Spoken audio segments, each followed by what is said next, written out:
God, if I was the Prime Minister of Pakistan, I would have immediately told them that, look, we will fight this war our own way. We don't want any interference. We don't want your money. We don't want your aid.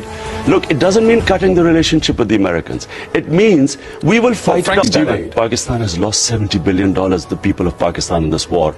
This was published by our own, this current government has published in the economic survey. Total aid is $220 billion.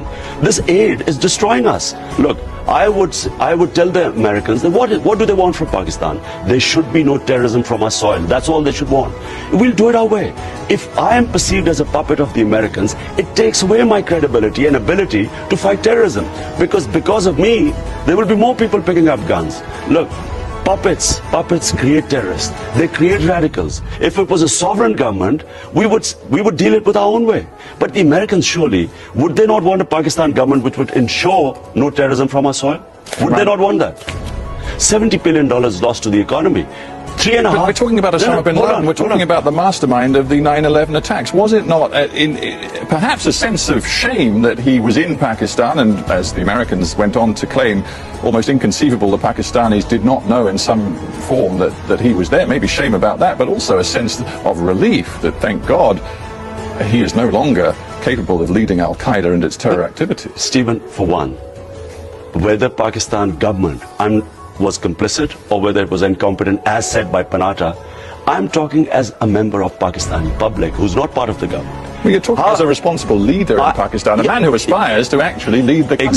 Exactly. And now, how would I feel but I'm a Pakistani citizen, but my country has given 35,000 people dead in a war we had nothing to do with. $70 billion lost to the economy when total aid has been $20 billion.